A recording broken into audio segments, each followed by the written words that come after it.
Debra Meiburg, and I'm here with Ross Brown of Brown Brothers Estate from Australia. And tell me exactly, from a little town called Millawalla? It's Millawalla. and say it again. Millawalla.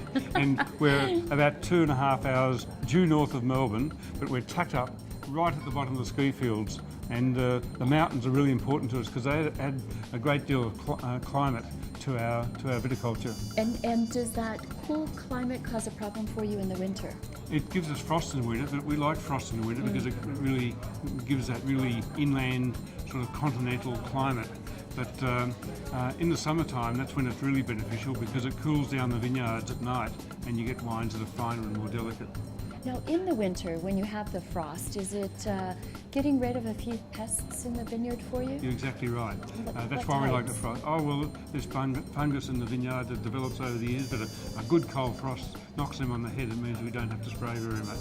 So now tell me how it works, because you have, 80,000 visitors a year at your property. So people kind of ski down the slope, ski up to the vineyards. How does this work? Well, one of the really interesting things, I've never met a skier who doesn't like a glass of red wine. So we've got a great relationship, and sometimes it's called Victoria Skiers Winery because they all come past our front door.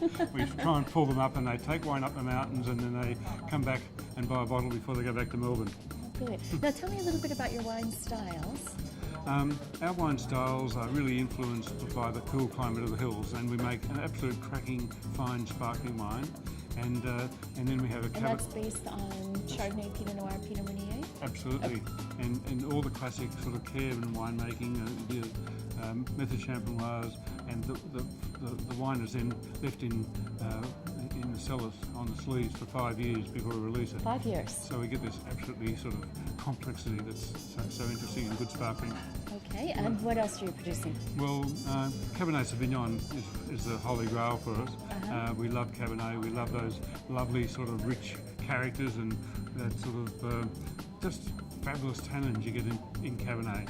And of course, we make Shiraz, which and today, to have a really good Shiraz, it's got to be so good because every producer in Australia has a good Shiraz. So if you're going to stand out, it's got to be just so fantastic. So where do you come down on the pepper in Shiraz debate? Do you like pepper aromatics? Yeah, we like spice. Spice and black pepper are the two characteristics that are really critical. And you also have some beautiful critters on the property, in particular a gorgeous golden retriever? Yes, so I've got a golden retriever called Gus. Gus. And every winery has a winery dog. And in fact, it's such a culture in the wine business. There's actually a book out called Wine Dogs. And this is a gorgeous golden retriever who's actually even got some brains, which is quite nice for a golden retriever.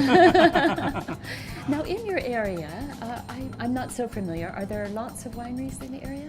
Yes. I always think of you sitting alone up there. But well, our major grape growing area is called the King Valley, and the King Valley has 20 wine producers, 20. and that has evolved in the last 30 years. But we were the first to grow grapes in the King Valley, so we've seen this lovely growth and evolution around us, which really makes it now a wonderful destination. If you were to name another wine region in Australia or outside of Australia that is similar to King Valley, what would you name? We're very similar to the Yarra Valley. Okay. We've got people who are really trying to make the best possible wines and really utilising soil and climate to do that. Fantastic. Well, thank you so much for your time. It's really lovely. Thank you.